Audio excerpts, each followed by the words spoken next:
no matter what it takes. The Boy Scouts and the Girl Scouts march. The Boy Scouts and the Girl Scouts march. The Cub Scouts run the day. The Cub Scouts run the day. But you haven't seen the greatest yet. You haven't seen the greatest yet. You've seen the young.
Please welcome the Reverend for Wheeler, Country Band!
Ladies and gentlemen, I would like to call attention to everybody here for the City of New Bedford's 150th Memorial Day ceremony and observance. There's also the 152nd anniversary that the city has recognized the Civil War veterans when they placed the monument here on July 4th, 1866, 2 years fully in front of the official designation of May 30th as Memorial Day. To begin our ceremonies, I'd like to call forward Cantor Nathaniel Skudrick of the Tetheth Beth Israel Synagogue.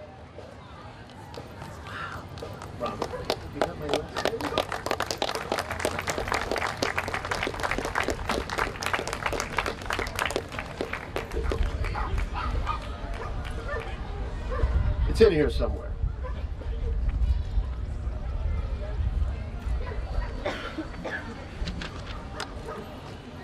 I want to begin by thanking everyone here, man and woman, who has served to protect our country overseas and here at home. Words cannot express the gratitude that I feel to all of you, and thank you. And in the words of our President Abraham Lincoln, we have come to honor those who gave their lives that our nation might live. The world can never forget what they did. It is for us, the living, to be dedicated to the unfinished work which they who fought have thus so far nobly advanced. It is for us to be here dedicated to the great task remaining before us, that from these honored dead we take increased devotion to that cause for which they gave the last full measure of devotion, that we here highly resolve that these dead shall not have died in vain. Oseh shalom bimromav, uya'aseh shalom aleinu, ve'al kol Yisrael, ve'imru, ve'imru, amen. Oseh shalom bimromav, Uya'aseh shalom aleinu, ve'al kol yoshvei tevel, ve'imru, ve'imru, amen. May God, who created peace in the heavens, give peace here on earth and to all who dwell on this beautiful planet, and let us all say, amen.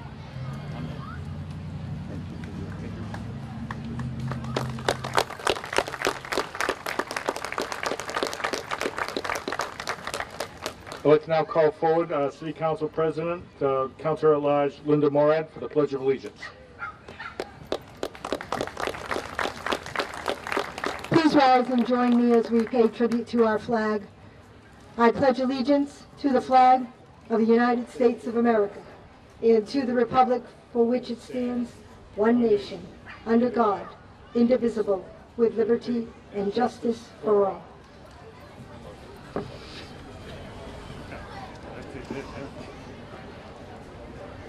Next, I'd like to call forward Miss New Bedford, Sarah Acorn, for the National Anthem. Good afternoon, ladies and gentlemen. Before I sing, I would just like to thank all of the servicemen and women who have fought so hard to keep our country safe and to keep us doing all of the things that we love to do every day. We greatly appreciate you and everything you've done for us.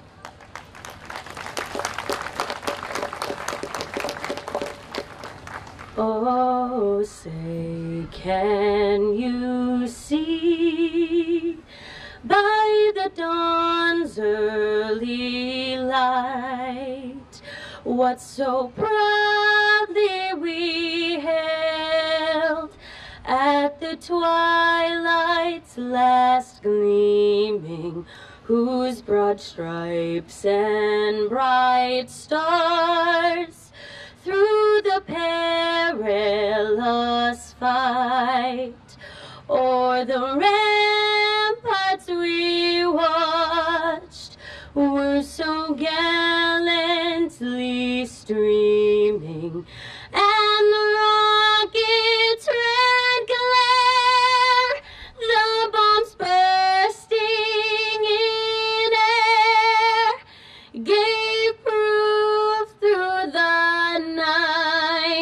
that our flag was still there. Oh, say does that star-spangled banner yet wave o'er the land of the free and the home of the brave.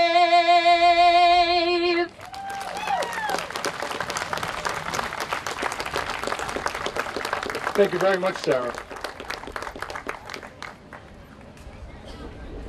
Memorial Day started off on May 30th, 1868, officially by the Grand Army of the Republic as a way of remembering the soldiers, sailors, and Marines who were lost in what was called the Great War of the Rebellion, as we know it today, the American Civil War. Memorial Day is not the official start of summer. It is for us to come together to remember those who sacrificed their lives, and even those who, even though they came back, left a piece of themselves overseas in making sure that our nation remained free, and that during the Civil War, that a whole race of people were made to be free. Today, we still have soldiers, sailors, Marines, airmen, Coast Guardsmen serving all through the world, putting their lives in harm's way for us. Sometimes we don't think about it too much because it's not something on our daily board of paying attention to, but we have to remember that we still have service personnel in harm's way. I'd like to call forward Christopher Gomes, the City of New Bedford Veterans Service Officer, Veterans Agent, for the reading of General Logan's orders.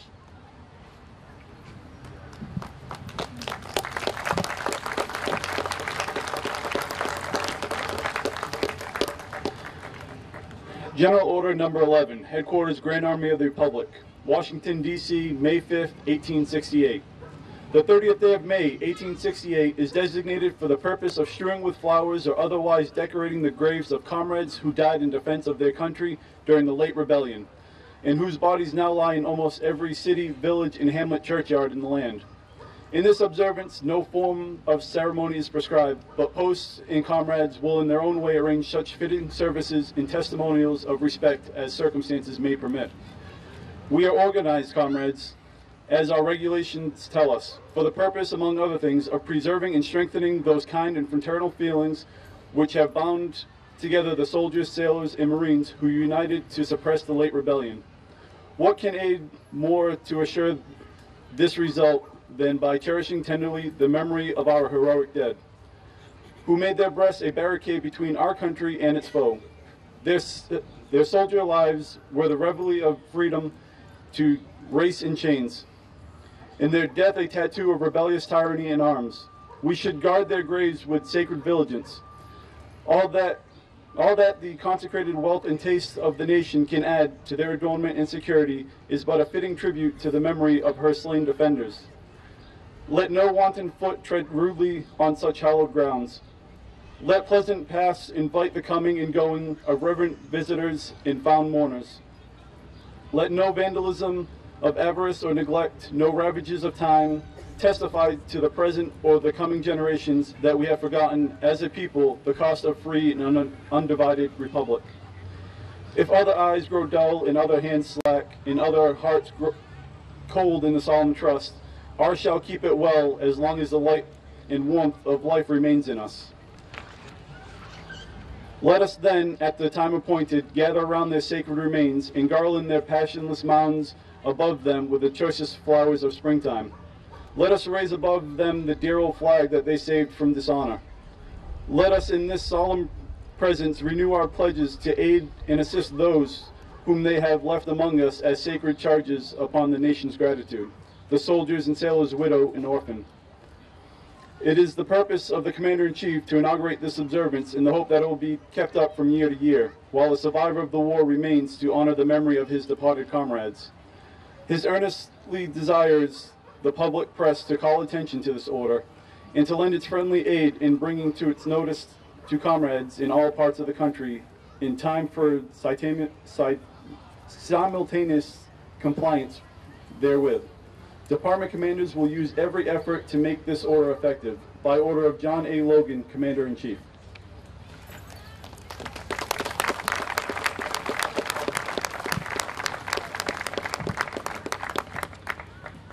At this moment, I'd just like to take a quick pause to recognize dignitaries that we have present here today.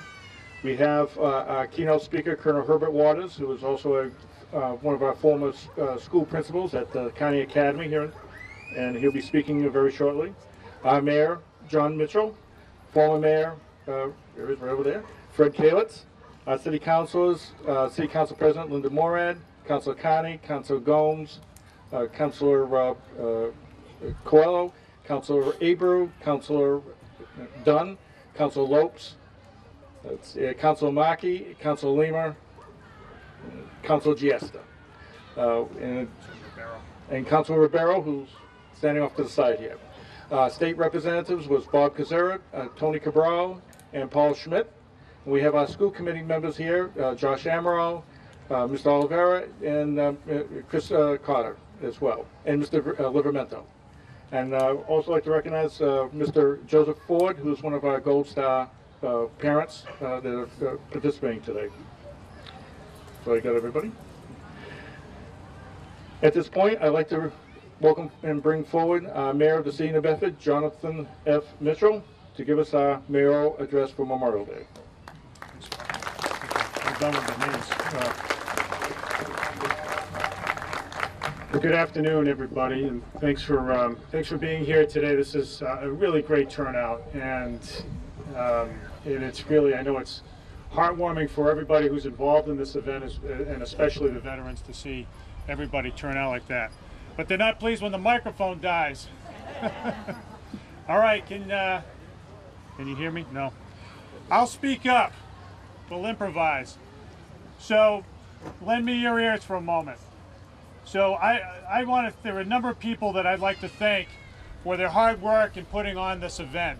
The Veterans Advisory Board does a wonderful job putting on the parade, this parade, the Veterans Day Parade, and making our monuments just so, year in and year out, and among other things, in advising me as the mayor and mayors before me in providing services to veterans. And I just want to thank Bob Bromley and our Director of Veteran Services, Chris Gomes, and the entire Veterans Advisory Board for all their hard work. And I'd ask you to join me in a round of applause and thanks to them.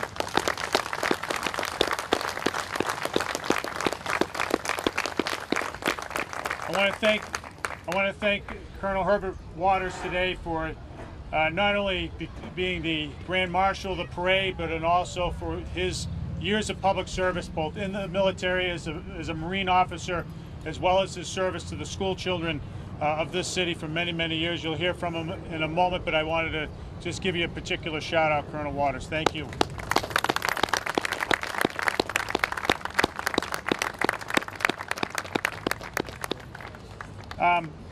So as Bob mentioned, and by the way, one other thing I wanted to say, and for those of you who are at the other ceremonies this weekend, you've heard me, but it bears repeating.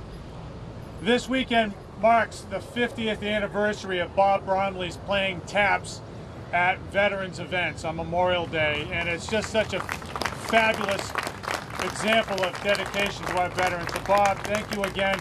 I warned him that I would repeat my thanks at every event, and I'm true to my word. But he really deserves that credit. I just want to say a quick word. So as Bob mentioned, that monument was dedicated not much longer than a year after the conclusion of the Civil War, and it really stands as a tribute not only to the veterans of that war, but an expression of this city's values about service and about country and about promoting and preserving the Republic. Since that was dedicated, kids from New Bedford have served in every war, and they've fought and bled in places like the Argonne Forest, and Iwo Jima, and the Chosin Reservoir, and Khe Sanh, and Kuwait, and Anbar Province, and it goes on and on and on. And as I walked down Parker Street just now, I saw a mother who was standing on the side, who I know, whose son is on a guided missile destroyer right in the middle of the Mediterranean off the coast of Syria. It goes on. There are kids from New Bedford who are out on patrol in Afghanistan right now. There are kids from New Bedford who are serving our nation, our republic, in every corner of the world. And the turnout today that we've demonstrated for them, that we've made for them, is an expression of our city's highest values, and it communicates to them that what they're doing matters. So if they're on that vessel in the middle of the Mediterranean, or if they're out on patrol in some far-off land, knowing that their friends are back home playing video games or doing something much more leisurely than them, they know, because you've communicated it clearly, that what they're doing matters. And for that, I thank you on behalf of the city. I thank you for showing up, for being a great example and expressing the kind of gratitude to our veterans that they richly deserve. Thank you very much, everybody.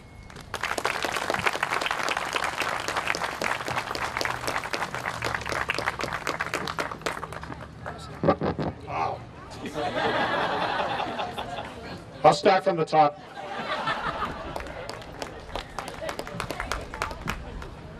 When in doubt, bring in tech support.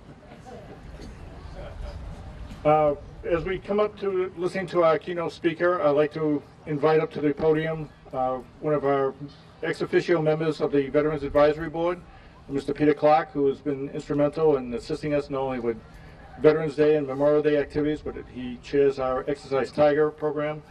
And you know, our board would not be able to do everything that it does without other volunteers coming in like Mr. Clark. So right now, Mr. Peter Clark.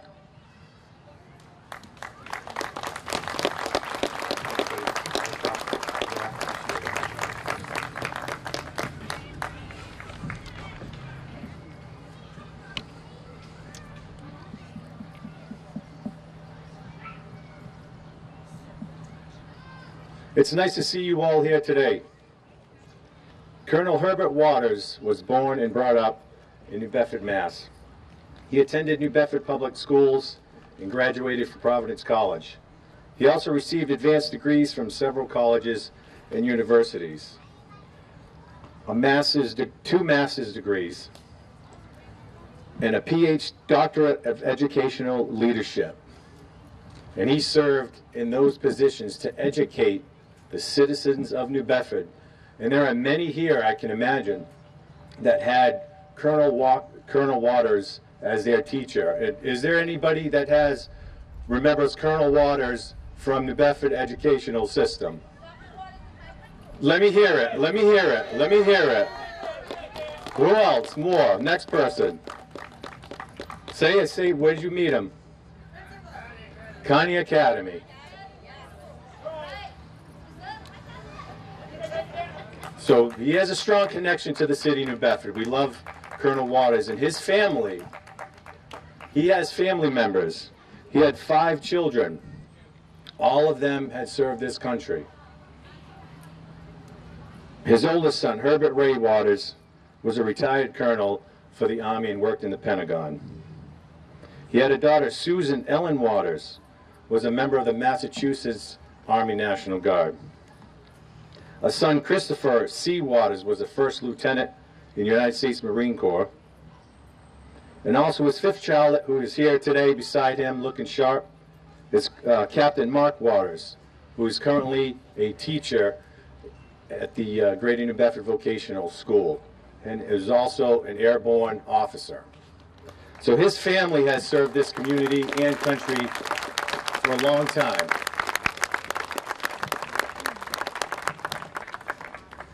It goes without saying that his 2nd child, who has recently passed, Michael C. Waters, was a first lieutenant in the United States Marine Corps. And he is not here with us today because he was one of the many Marines at Camp Lejeune to be affected in exposure to unknown materials that was unfortunate. So again, the Colonel, we appreciate your service and your family's service, and we want to remember Michael as well being here. So let's take a moment of silence, please, for Michael.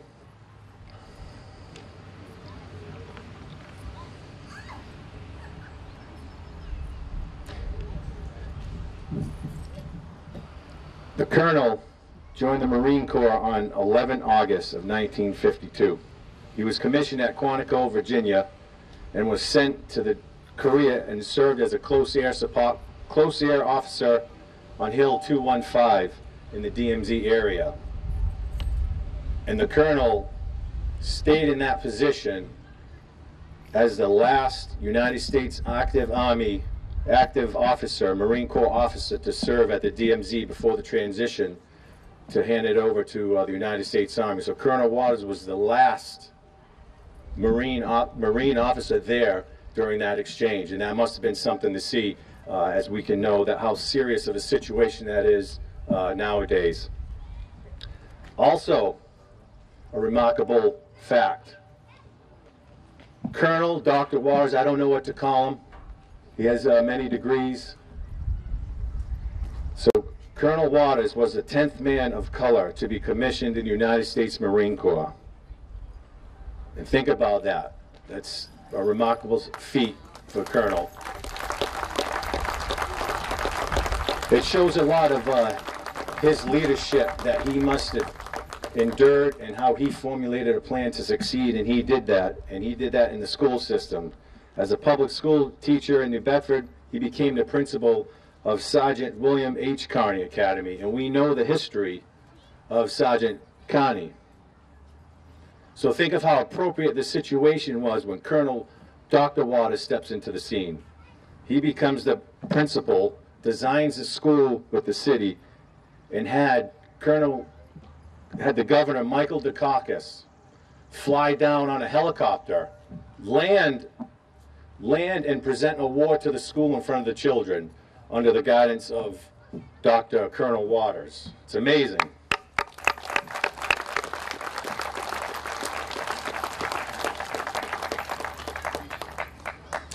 So, ladies and gentlemen, on behalf of the Veterans Advisory Board, Mayor Mitchell, Christopher Gomes, the members of the Veterans Advisory Board, and the citizens of New Bedford would like to welcome Colonel Herbert Waters.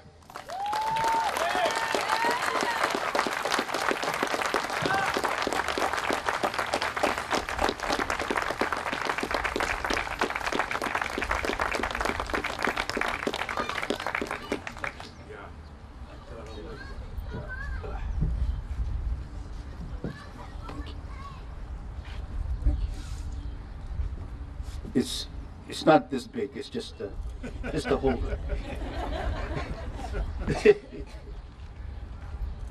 I want to thank everybody for coming, and I want to thank Mr. Clark for that introduction.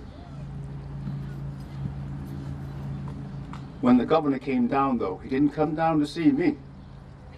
He came down to see the parents, the children, the staff members, the support staff members, and the teachers, because we did so well across the state of Massachusetts. And he came down to thank all those folks for showing him what we could do. And he was proud of that. I don't think the governor has come down to any other school yet. Not in a helicopter, Colonel. Thank you.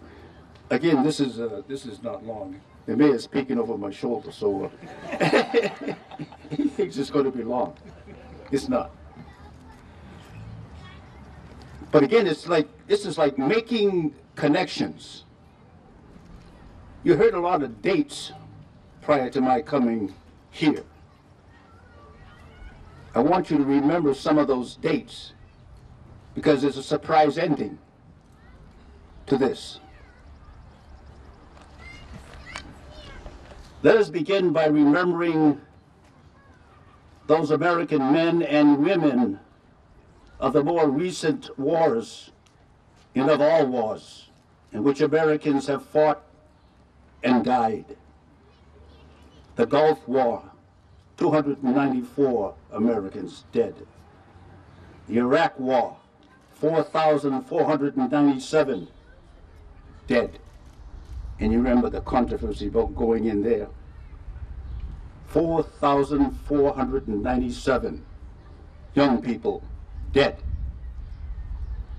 The war in Afghanistan, 2,216 young Americans dead.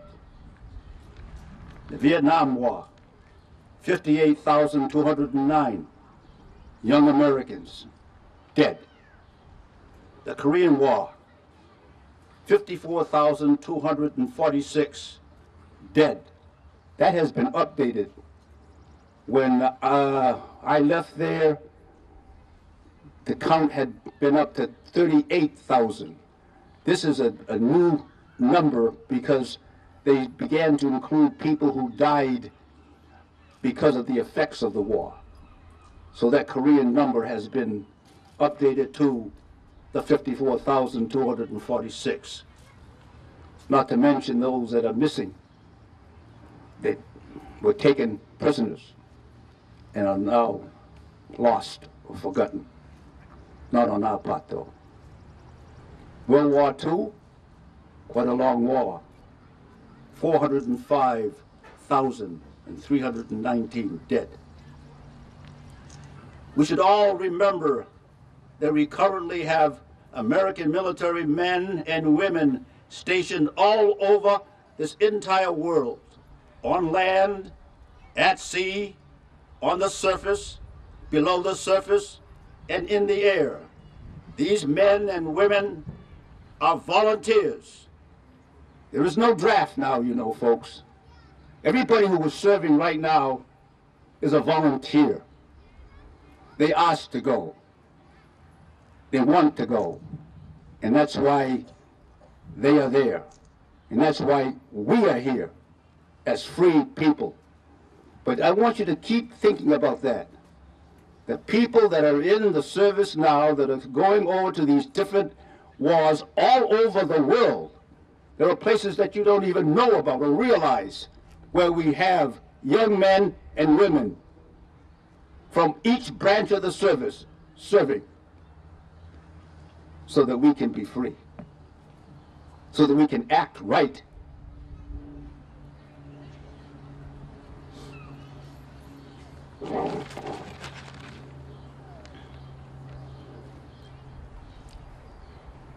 Somebody asked me once, where do we get such men and women to go into the service, to volunteer, to take their families? The families are serving too, you know. They're at Camp Lejeune and Fort Bragg and Quantico. The families are there while the troops are out on deployment. Where do we get such men and women to do this? And I said, well, I'll tell you where we get them. We get them from New Bedford High School, Vocational Technical High School, Dartmouth High School, Fairhaven High School, Stang, and all the other private and public schools in America. These are young people coming from high school and staying in most of the time. So that's where we get them. We don't draft people anymore. And the jobs in the service now, folks, are highly technical. Highly technical. At one time, way back years ago, if you couldn't make it in life, if you couldn't do well in school, ship them in the service. Not now. Not now. Highly technical. So that's why we're super proud of our young people who serve.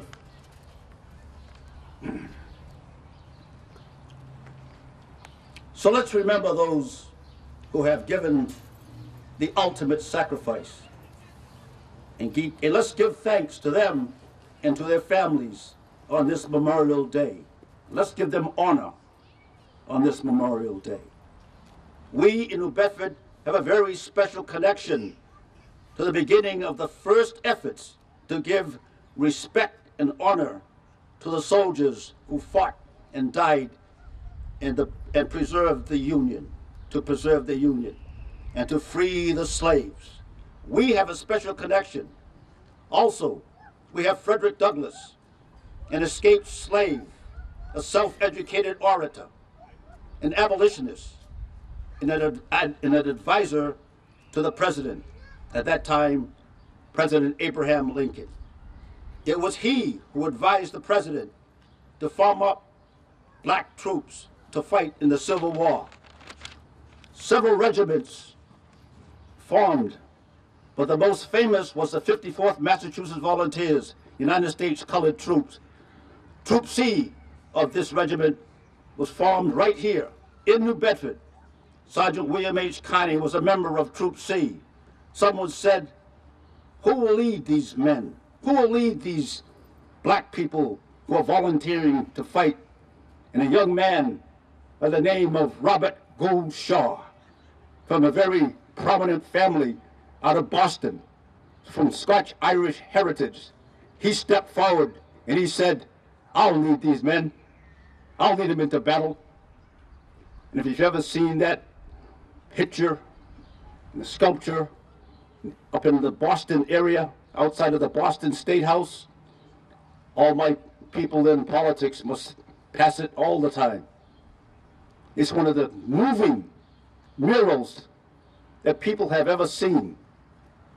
It's Robert Gould Shaw on his horse with his sword, and behind him, proud former slaves, black, in uniform, ready to fight, wanting to join the fray to help the country remain one, and also to free other slaves. You know, when Abraham Lincoln freed the slaves, he freed those only in the states that had rebelled. So slavery was still in progress.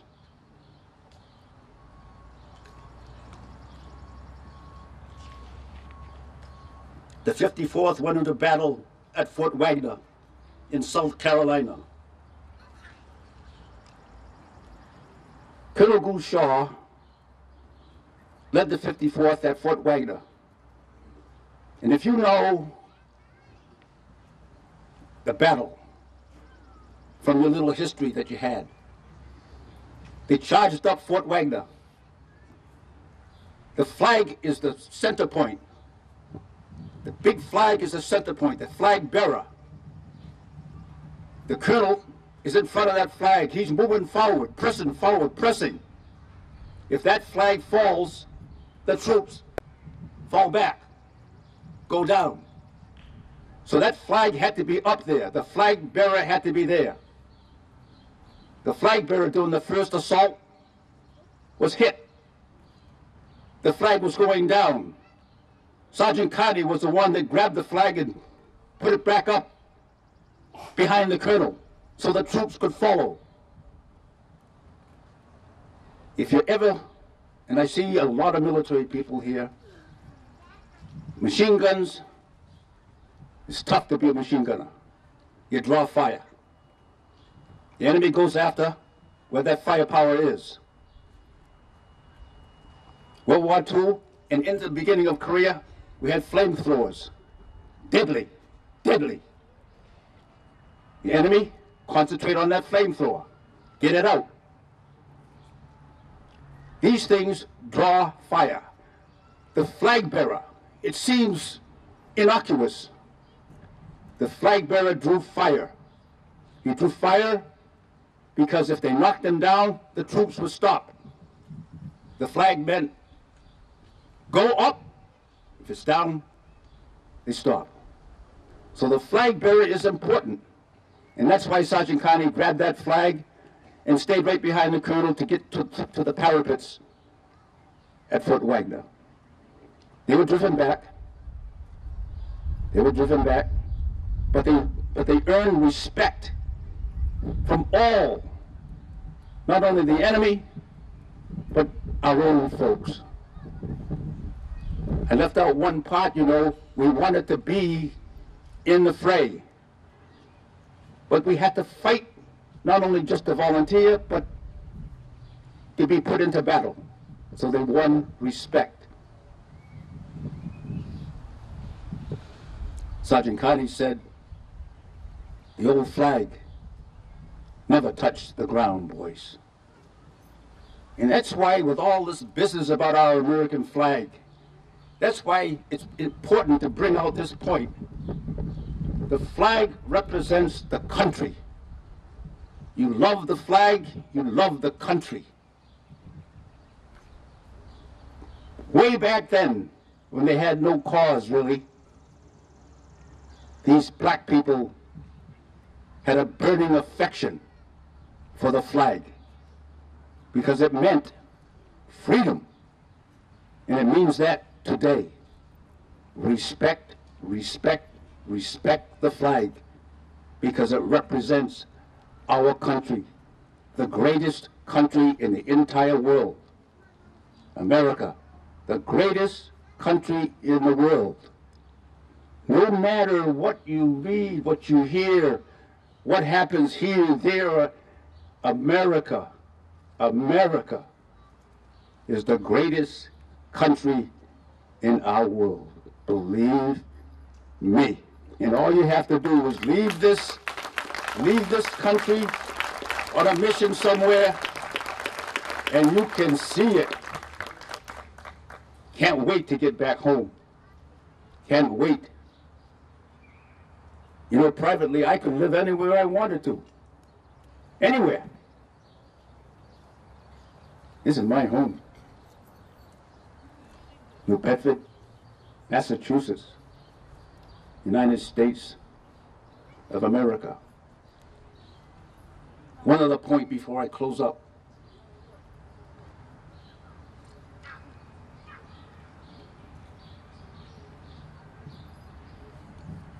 Memorial Day, Decoration Day.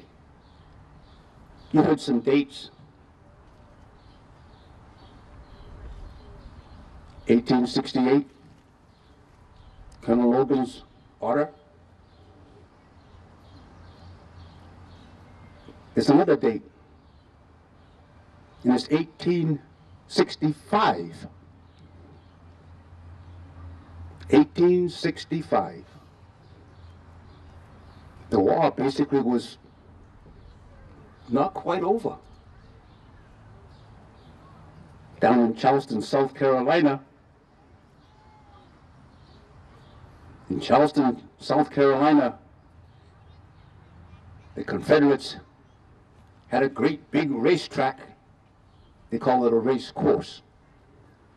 They were into racing, horse racing. And they had a jockey's club. So during the war, they used the race course as an open prison. An open prison for Union soldiers. And they had about 257 Union soldiers in this prison, this open prison. And as the war got bad for them, the Confederates began to leave.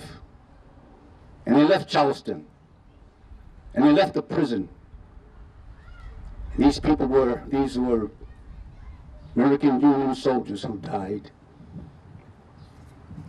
And they just buried them in a mass grave in this race course. One big mass grave. When the Confederates had left, black people stayed. They came and they saw what had happened. They saw the shallow graves of the Union soldiers. They went and got more black people, more former slaves, more freedmen. They dug proper graves for each one of those 257 prisoners, Union soldiers. They dug graves, individual graves,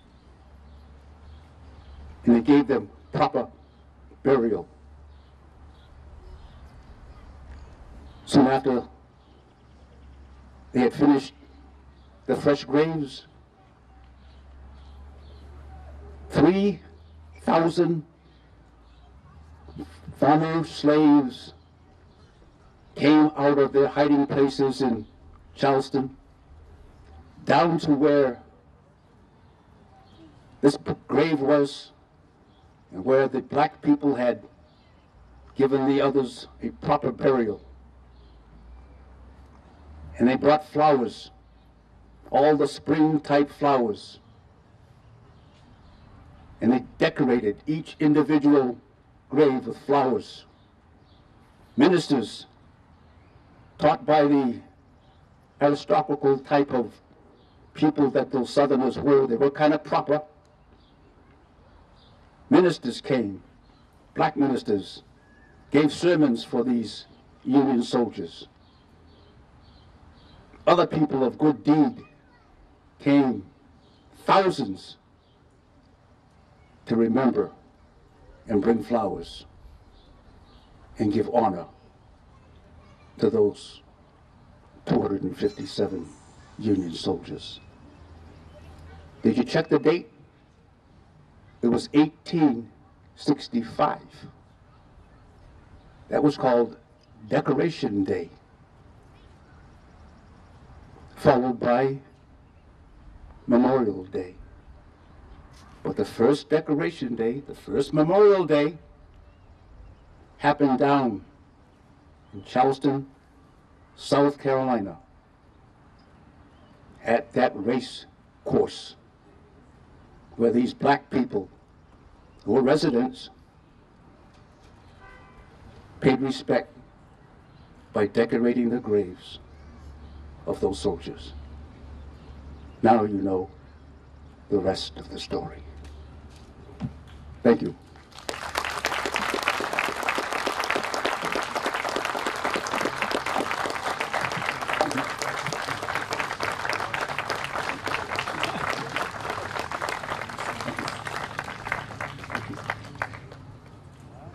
Thanks, man.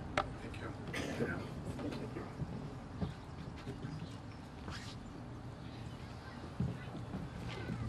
I'd like to also, I want to call out two individuals and also thank them for their participation, is our Police Chief Joseph Cadero and our Deputy Police Chief Paul Olvera. I'd like to also thank them for providing the police escort that led the parade, and to also point out that 150 years ago, it was the police department that led the first Memorial Day parade. It was the veterans who had served in the Civil War, as well as 100 years ago, when the troops began to leave New Bedford, and particularly at the Armory, not too far away from here, about 2 blocks down State and Pleasant Street here. The veterans of the police department, along with the police chief and the mayor, every single unit that was formed up, they would lead them down Pleasant Street at the bottom of the common here, past the monument here, take the right and down to the train station where a lot of the troops boarded the trains and left, and 121 men of New Bedford did not return back from that. And they all marched past this monument as they went out 100 years ago. So thank you, Police Chief Cadero.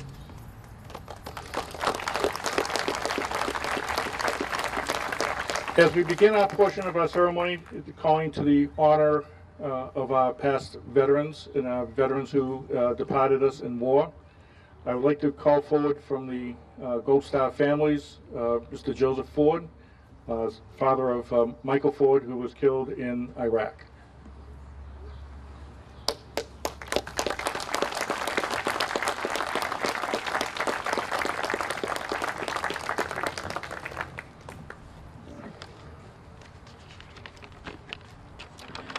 I was fortunate enough to live in the city of New Bedford for 30 years.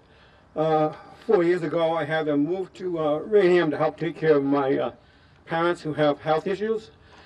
And in the town of Rainham, they have their Memorial Day service on Saturday. So last Saturday, we had the service. Something that was read caught my attention, and I want to read it today. Might help if I put my glasses on, too. It is the soldier, not the minister, who has given us freedom of religion. It is the soldier, not the reporter, who has given us freedom of the press. It is the soldier, not the poet, who has given us freedom of speech. It is the soldier, not the campus organizer, who has given us the freedom to protest. It is the soldier, not the lawyer, who has given us the right to a fair trial. It is the soldier, not the politician, who has given us the freedom to vote. It is the soldier who salutes the flag, who serves beneath the flag, and whose coffin is draped by the flag, who allows the protester to burn the flag. And if I could add, it is the soldier and all of our veterans and members of the military who we need to keep in our thoughts and prayers on this Memorial Day and every day going forward. Thank you.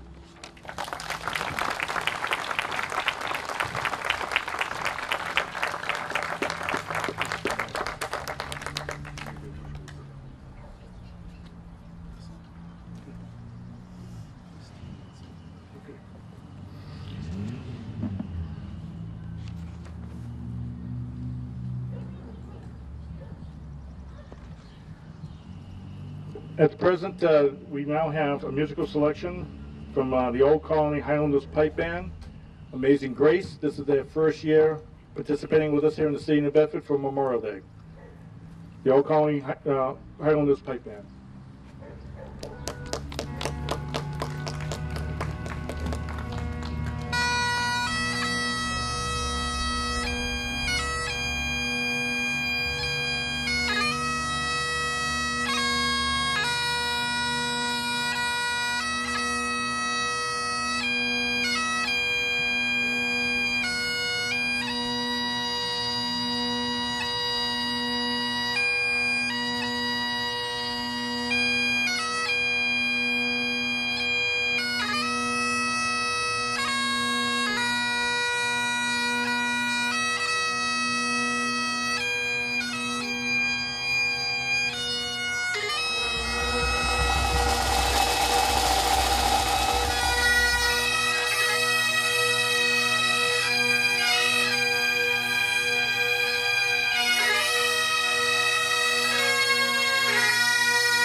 Traditionally, in the city of New Bedford, from year to year, we read an honor roll of the veterans who have now passed from last Memorial Day to this Memorial Day. It started off the tradition with the reading off of the Civil War veterans. We're now down to beginning with the veterans from World War II. I'd like to call forward now Christopher Holkamp for World War II veterans.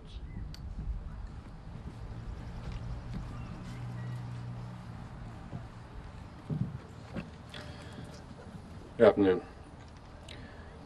Raymond J. Medina, Army. Charles Santos, Army. James E. Harwood, Navy. Raymond F. Lemos, Army. Alfred H. Bonneville, Army. John Gonzalez, Army. John Florio, Army. Edwin F. Spencer, Army. Alfred Domingos, Merchant Marines.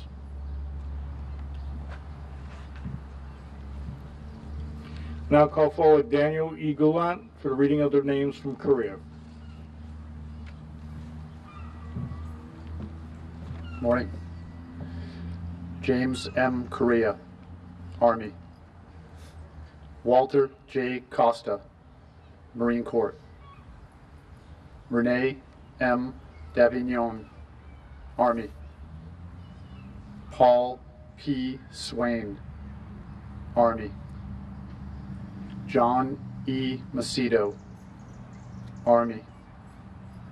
Paul R. Rousseau, Army. Edmund Moniz, Army. Winfield S. DeCastro Jr., Army. Edwin L. Andrews Jr., Navy. Raymond Audette, Air Force. George A. Avila, Army. Ronald Perry, Air Force. Antoine J. Dubé, Army. Leonard A. Costa, Sr., Navy. Francis H. Wazlowski, Air Force. Daniel E. Brito, Air Force. John J. Lowney, Army. Wilfred A. Bear, Jr., Army.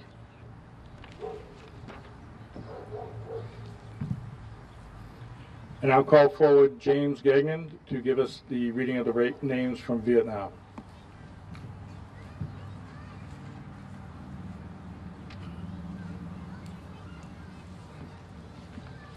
Morning. John E. Macedo, Army. Richard A. Puhom, Army.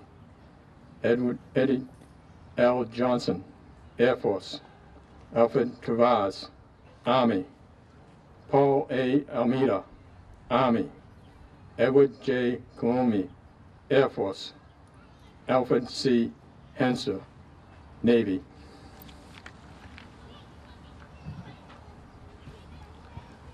I now call forward Christopher Carter to give us the names of those who served in Desert Storm, Operation Iraqi Freedom, Operation Enduring Freedom, and all those other members who served during other times that was not designated as a particular campaign.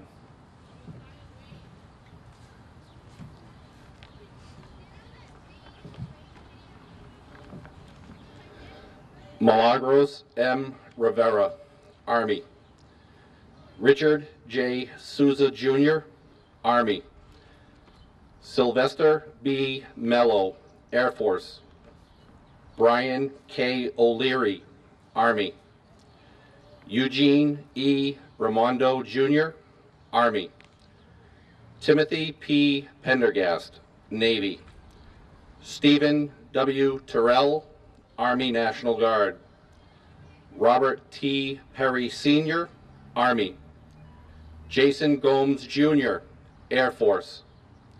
Charles E. LaJoy, Jr., Air Force. George V. Cafferty, Army Reserve. Ernest Girard, Coast Guard. Jorge M. Correa, Army National Guard. Lawrence J. Costa, Army National Guard. Francis Ferreira, Army. Walter D. Collins, Navy. Charles R. Jadoin, Navy. Michael J. Alvarez, Army. Roger M. Hart, Army. Mark A. Messier, Navy.